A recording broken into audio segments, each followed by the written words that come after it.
two more examples left, 5 and 6. They're going to be quick though.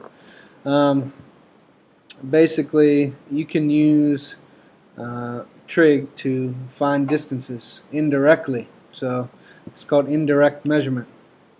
Ooh. So indirect measurement. So if you know that this is 76 degrees right here, see it, right triangle.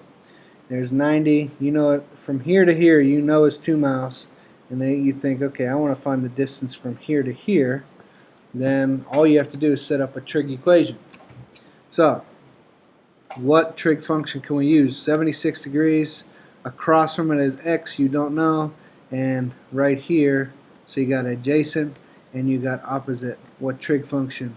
That is tangent. Tangent of 76 is equal to opposite, which is x, over adjacent. Oh yeah, oops, adjacent, which is 2. So x over 2. Multiply both sides by 2 and type this in your calculator because you don't know 76 degrees.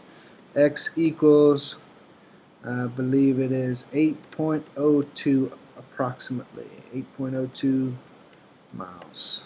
Okay, so you can do indirect measurement based on some trig. Okay, pretty cool. Next question. Question, example 6. A parasailer is attached to a boat with a rope 300 feet long. So here's a boat over here. Okay. Yes, sailboats can do this. No, probably not. Sailboat has a rope tied to it, and you are way up in the air. You are called parasailing. Way up in the air, so you got a rope attached to you.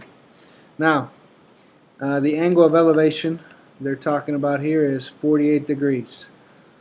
All they ask you to do is find out how high you are above the boat here. So if this is 48, you want this, and you have 300-foot rope. Look what it makes here, right triangle, and then you have to decide, is it sine, cosine, or tangent going to help you get the h over here? Well, what is it? How does it correspond? 48 and across from the 48. So that's the opposite in this case, and this has to be the hypotenuse. So what relates opposite and hypotenuse? Sine. So sine of 48 is equal to opposite, which is h, over hypotenuse, which is 300. Multiply both sides by 300. Type that in your calculator because you don't know sine of 48. So h is equal to whatever that is. I think it's 222.94, I believe. And this is in feet. So we'll say feet. About 223 feet total. Okay, so we can use trig in lots of cases. And that wraps up our section.